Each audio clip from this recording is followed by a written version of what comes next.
Good morning, Auburn. It was a calmy, slow, rainy day yesterday while nourishing our land, but now it is a gorgeous, sunny day outside. My name is Robert Wilkins. This is our 6th Be Informed Special Edition. Healthcare in Alabama is at a perilous level from our hospitals, our pharmacies, and our doctors. The Alabama Examiner on July the 16th, 2024 reported that Alabama ranked 49th out of 50 states for health care. Is Alabama's Blue Cross to blame? Forbes magazine recently ranked the 50 states according to criteria related to health care, and Alabama came in shamefully as second to the worst, only rising above neighboring Georgia to avoid the total disgrace of being the worst in the nation. Hardly anything to brag about. Alabama's coming in as a second worst begs the question of who exactly is responsible for this shambolic mess. Judging by who has been tipping the scales in Montgomery and managing to be on the wrong side of every critical issue in the state for as long as I and anyone else can remember, Blue Cross Blue Shield of Alabama has spent untold millions of dollars paying off legislators to advance their profit over people agenda. According to the infamously legendary rules of Pottery Barn, I remember the sign being up there. It said, "You break it, you buy it." Well, this one is on you. Big crooks and bullshooters. BC really puts the BS in Alabama healthcare. This will give you a taste of how screwed up the healthcare system is, especially by Blue Cross Blue Shield of Alabama.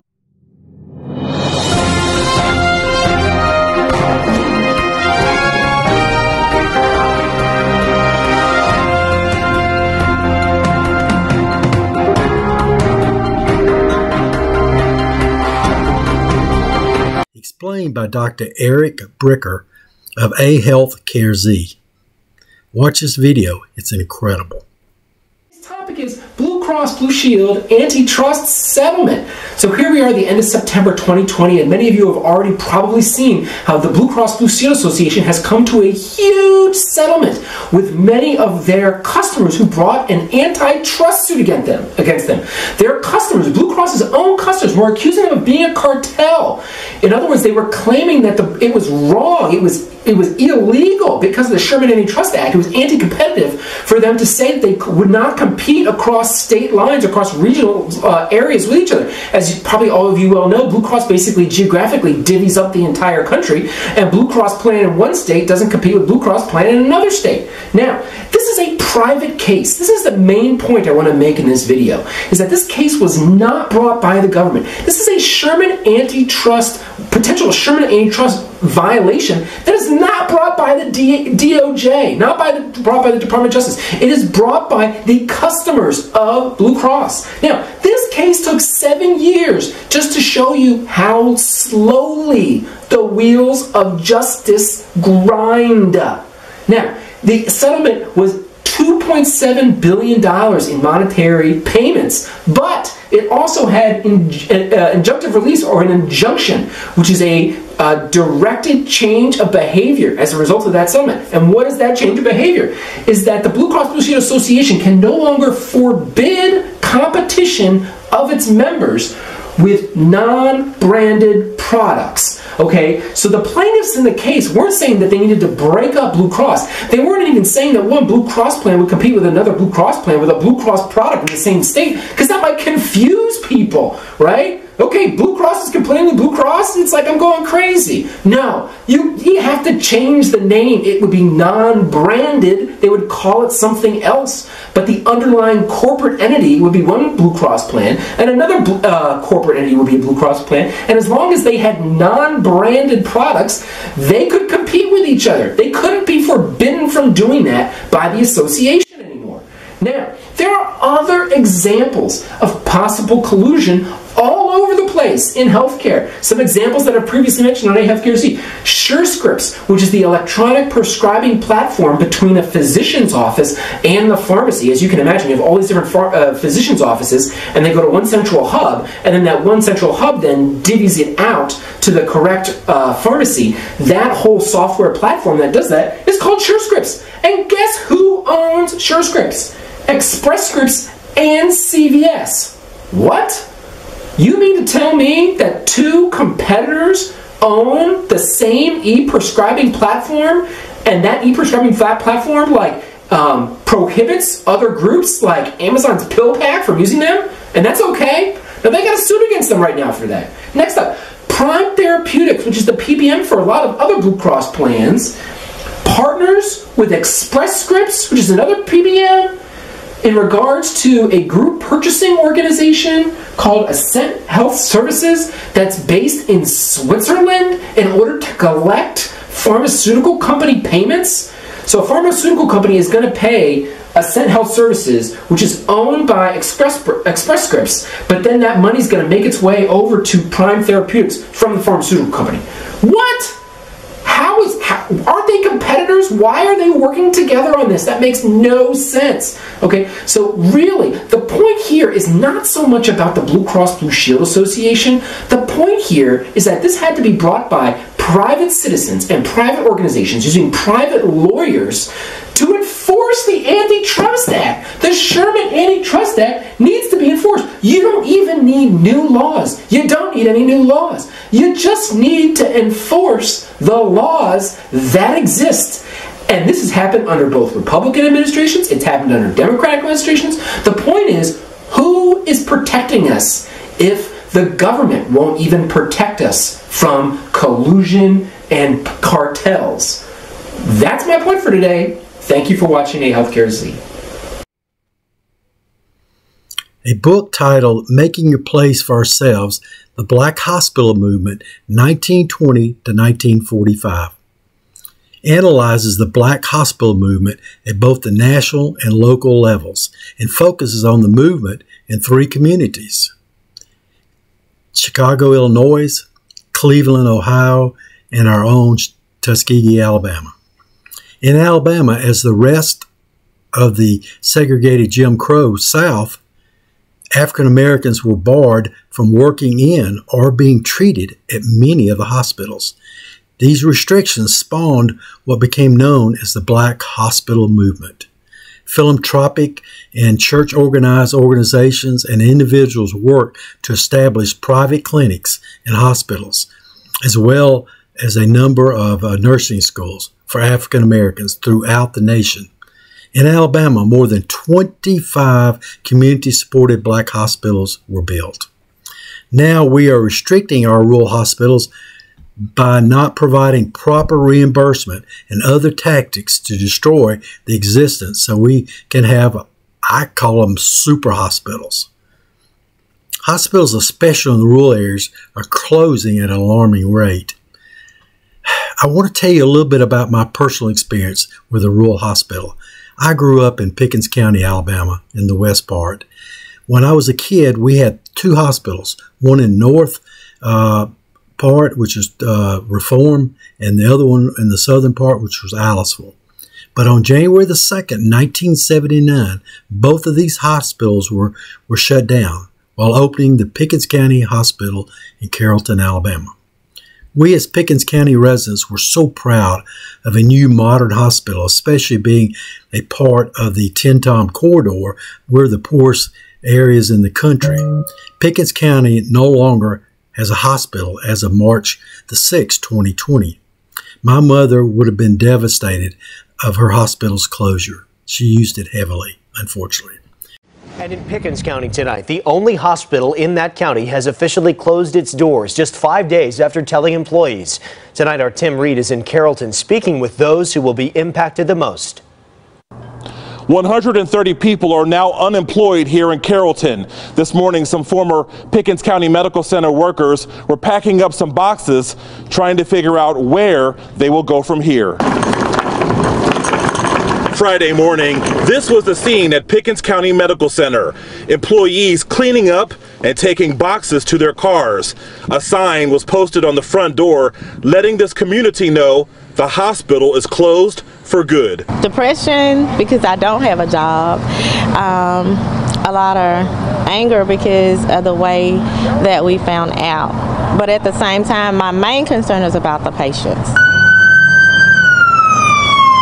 Many now want to know how they will get medical treatment if they need to see a doctor or for emergencies. North Star Paramedic Services wants folks to know that they can still depend on them. The Carrollton base will transport patients to hospitals in Columbus, Mississippi or to Tuscaloosa. A lot of money to keep rural hospitals in business. The mayor of Carrollton, Mickey Walker, says it will take at least a minimum of $10 million to reopen the emergency room in Pickens County. He's not giving up the fight, though, to reopen it. Walker says since the hospital closed, at least 10 people have died who may have had a fighting chance to be alive today if it were still open. He says one woman died last year in front of Carrollton City Hall. I'm not giving up on it. It doesn't matter what they tell us, we're not quitting. We need the help. My grandkids live here. All the people that's passing away out in the front. If you can't understand and see this, that we've got to keep pushing forward, they blind. Maybe the Governor Ivey will be able to revive Pickens County Medical Center and other Alabama rural hospitals. Besides losing the Pickens County Hospital, what else will happen in the meantime? Pickens County Ambulance Services is struggling to stay open. And some county leaders say this is a life or death situation. CBS 42's Avery Boyce has a story from Pickens County tonight. Out of these 4 ambulances, when a 911 call comes in, only 2 can go out, and only 1 is available 24/7.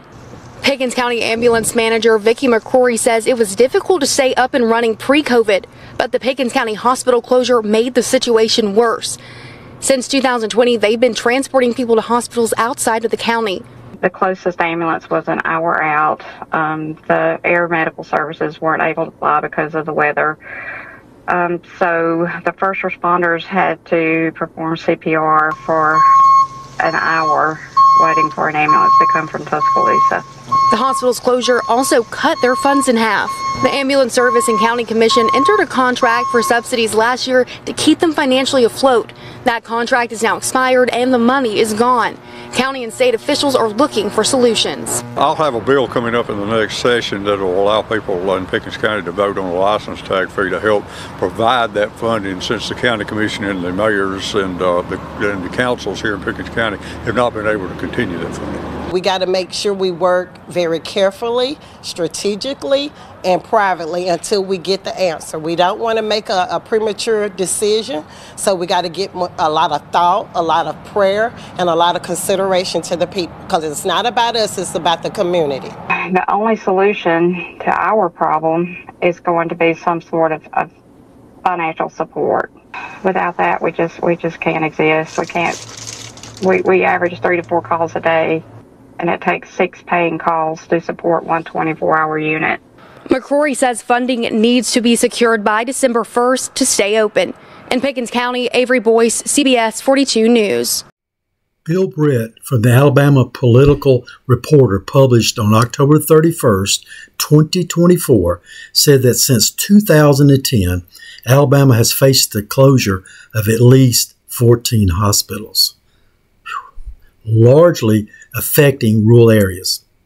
Those closures have resulted from a mix of financial strain due to the insufficient Medicare and Medicaid reimbursements and high uninsured rates. This crisis has intensified healthcare accessibility issues, with hospitals like Randolph Medical Center, Hartselle Medical Center, and Cooper Green Mercy ceasing inpatient and emergency services to reduce losses. Additionally, the closure of Thomasville Regional Medical Center in 2024 underscores the frail state of rural health care, as it has lost critical federal support following the COVID-19 pandemic. The situation continues to deteriorate, with over a dozen more hospitals currently at risk. That is bad.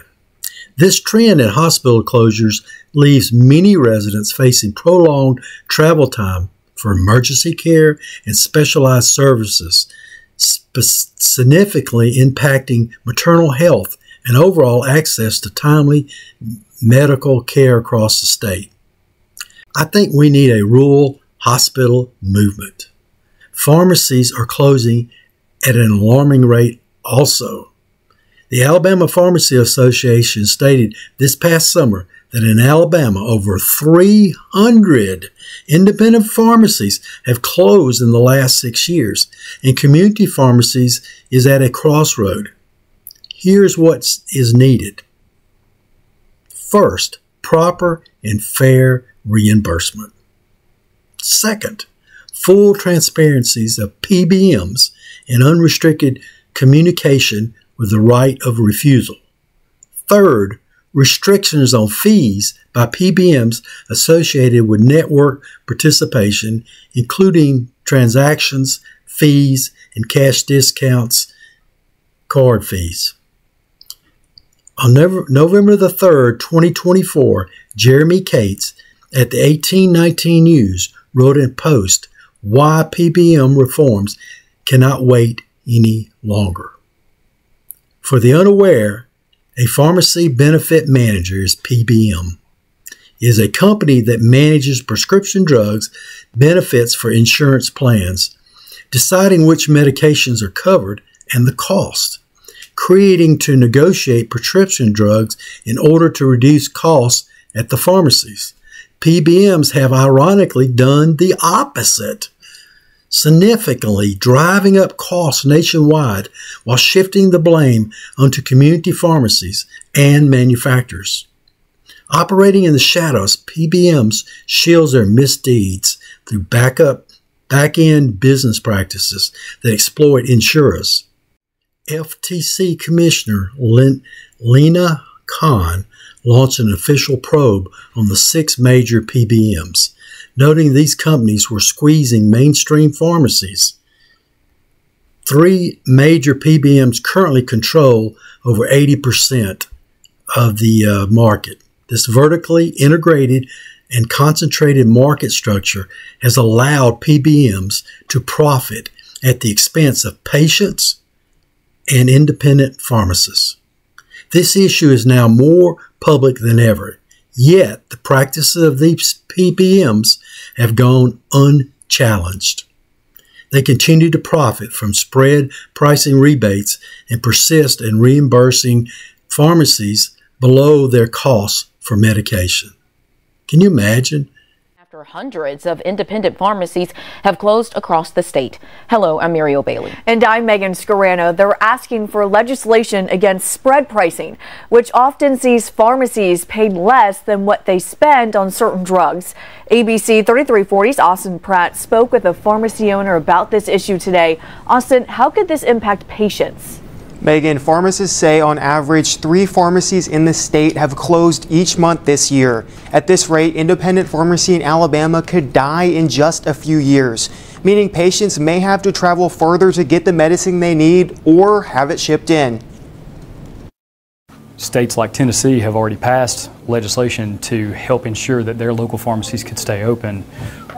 We just need Alabama's lawmakers to act. According to public records from the Alabama State Board of Pharmacy, 300 independent pharmacies have closed across Alabama in the last 6 years. Pharmacists say the reason comes down to how they're paid. Companies engage in a practice called spread pricing, where they pay the pharmacy a low price, they turn around and they bill the insurance payer a higher price, and they keep an undisclosed amount of the spread. Josh Harden, owner of Mills Pharmacy, explains reimbursement varies from drug to drug. Some break even and some are profitable, but losses can be large on certain drugs, causing pharmacies to often stop carrying them to stay in business. Take this for example. The drug Mounjaro costs around $1,000 to supply, plus the cost to store it and fill prescriptions. Pharmacies sometimes only get reimbursed around $850 from the pharmacy benefit managers in charge of paying pharmacies for insurance companies. However, contracts with the PBMs prevent pharmacists from telling patients this is the reason they cannot fill your prescription. So we are just